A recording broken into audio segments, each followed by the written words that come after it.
आज मी खूप खुश होते कारण की आज मी स्वतःसाठी काहीतरी छानसं गिफ्ट घ्यायला चालले होते. जसं शूटवरून घरी पोहोचले, घरी नाही तर प्रोडक्शनला पोहोचले. प्रोडक्शनला सगळ्यांना सांगितलं की मी आज स्वतःसाठी काहीतरी घेते. विटेच्या सोनई ज्वेलर्समध्ये पोहोचले. पहिला अंगठी बघितली, अंगठी काय मला आवडली नाही. मम्मीला फोन केला तर मम्मी म्हणली स्वतःसाठी काहीतरी घेतेस तर चेन घे.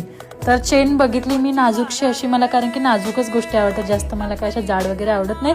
मग म्हटलं आज काही करून हे घ्यायची. मग सेव्हिंगमधले थोडे पैसे असे साईडला काढले, अर्ध्या तोळ्याचे पैसे झाले होते. मग मी माझं गिफ्ट घेतलं आणि मी खूप खुश झाले होते कारण की माझ्या आयुष्यातले माझ्या कष्टाचं फळ मला हळूहळू मिळायला लागलं होतं. तर मी जशी पोहोचले ऑफिसला माझ्या तोंडावरचा आनंद बघा, म्हटलं आता झालेला लॉस म्हटलं पुन्हा रिकवर करायचं म्हटलं की पहिला राजा गेम ओपन करावी लागते. रजिस्टर करून घ्या तुम्ही, मी तर ऑलरेडी करून घेतलेलं आहे. 3000ची बेट लावते मी विंगोत, तर मी 5880 जिंकलेलं आहे. विड्रॉल करणं, डिपॉझिट करणं खूप सोप्या पद्धतीचं आहे. मी माझी टेलिग्राम चॅनल लिंक सुद्धा दिलेले आहे. जा तर आपलं प्रेडिक्शन आपण देतोय ते प्रॉपर फॉलो करा आणि खूप सारे पैसे जिंका.